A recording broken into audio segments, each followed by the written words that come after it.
মানে মাদক দ্রব্য এটা বলতে না বলতে ক্যাম্পেইন আপনি ফার্স্ট টাইম দেখলাম দেখবেন আপনি কি দিচ্ছেন একটা নাম বলবেন আপনার মানে বুঝাবে উনি খুব সম্মানিত ব্যক্তি উনি জেন্টলম্যান এই জন্য মত এটা বলে না বলে কি একটা নাম বলে আপনার এটা দিয়ে বুঝায় যে আমি ভদ্র মানুষ আমি যেটা টানছি এটাও ভদ্রদের টান যেমন এলাকার গরিব মানুষ সুদ খেলে এটা নাম হয় সুদ আর গরিব মানুষ এটা নাম হয় ইন্টারেস্ট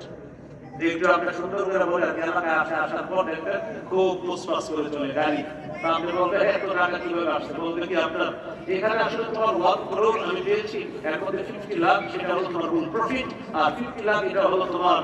উইথ ইন্টারেস্ট 50 লাখ আপনি মনে করেন আর না জানি কত বড় ব্যবসা এরকম আপনার নামটা পাল্টায় দিয়ে মানুষ কি করে ওই হারাম কাজগুলো করে আল্লাহ হেফাজত করে لعن الله الخمر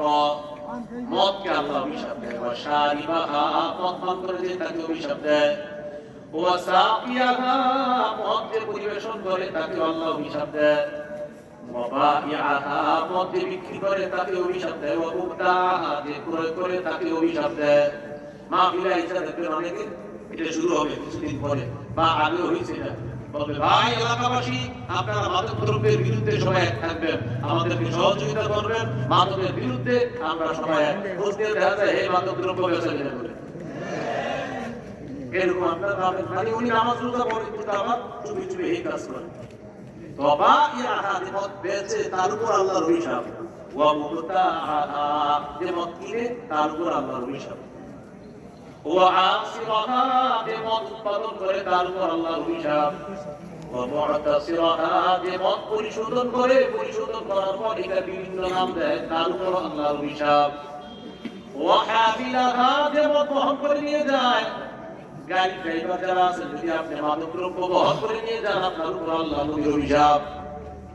জেনে শুনে যদি মাদক দ্রব্য গাড়ি দিয়ে নিয়ে যান আপনার উপর জেনে শুনে নিয়ে একটা হলো আপনার অজানা কেউ নিয়েছে এটা আপনার দোষ নেই কিন্তু আপনি জেনে শুনে যদি মাদক দ্রব্য বহন করে নিয়ে যান তাহলে নবীর অভিশাপ আল্লাহর অভিশাপ ওয়াল মাহমুলাতা ইলাইহি আর যার কাছে মাদক দ্রব্য নিয়ে যাওয়া হয় তার উপর আল্লাহর অভিশাপ আপনাদের অনেক আত্মীয় স্বজন ইতালি বিভিন্ন দেশে ইউরোপ কান্ট্রিতে কাজ করে তো তাদের হালাল কাজ আছে পাশাপাশি আবার ওই মদ পরিবেশনের কাজটা আছে থাকতে পারে না করে দিবেন তুমি হালাল অংশের কামাই করো হোটেলে ইত্যাদি জায়গায় চাকরি করে যাও তো দেখবেন কিছু অংশে এরকম আছে যে আসলে খানার শেষে তো মদ পরিবেশন করা লাগে মাদক দ্রব্য দেওয়া লাগে খারাপ জিনিস বহন করে নিয়ে যাওয়া লাগে জানায় দিলেন ইচ্ছাকৃতভাবে এই মাদক দ্রব্য বহন করা যার কাছে করা হয় উভয়ের উপর আল্লাহর অভিশাপ তাহলে এই যে একটা পাপ এই পাপটা প্রকাশ্যে হোক গোপনে হোক আল্লাহর অভিশাপ এই পাপের উপর আল্লাহ আমাদেরকে হেফাজত করেন আল্লাহ এই হলো পাপের দুনিয়াবি ক্ষতি পাপের দুনিয়াবি আরেকটা ক্ষতি আছে একটু আমার সাথে বলেন পাপ পাপীকে লাঞ্ছিত করে ছাড়ে ধারাবাহিক পাপ বাড়তে থাকলে পাপীকে লাঞ্ছিত করে ছাড়ে আব্দুল্লাহ ইবনে মুবারক রাহমাতুল্লাহ আলাইহি বলেন রাআইতু যুনুবা তুমিতুল কুলুবা ওয়া ক্বাদ ইউরিসু যিল্লা ইতমানুহা আব্দুল্লাহ ইবনে মুবারক বলেন আমার অভিজ্ঞতা হলো গুনাহ মানুষের অন্তরকে মৃত বানিয়ে দেয় আর ধারাবাহিক গুনাহ ওই পাপীকে লাঞ্ছিত করে দেয় ওয়া তারকুদ যুনুব হায়াতুল কুলুব গুনাহ ছেড়ে দেওয়া মানে অন্তরটা আবার নতুন করে জিন্দা হওয়া সুবহানাল্লাহ বলেন গুনাহ ছেড়ে দেওয়া প্রাণ সঞ্চার হওয়া সজীব হওয়া জিন্দা হওয়া গুনাহ ছেড়ে দেওয়া মানে অন্তরটা আবার সজীব হওয়া প্রাণ সঞ্চার হওয়া প্রাণ জিন্দা হওয়া গুনাহ ছেড়ে দেওয়া ওয়া খায়রুন লিনাফসিকা ইসয়ানুহা গুনাহ ছেড়ে দেওয়া এটাই তোমার জন্য কল্যাণ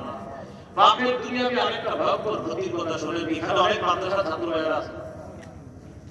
বা ছাত্রদের অভিভাবক যারা আছেন পাপের দুনিয়াতে একটা ক্ষতি হলো কোরআন হাদিসের বিদ্যা আল্লাহ যাদেরকে দেয় পাপের কারণে এই বিদ্যা আল্লাহ ছিনায় দেয় কোরআন হাদিসের বিদ্যা পাপের কারণে আল্লাহ ছিনায় দেয় আব্দুল্লাহ ইবনে মাসউদ রাদিয়াল্লাহু তাআলা বর্ণনা তিনি বলেন ইন্নিল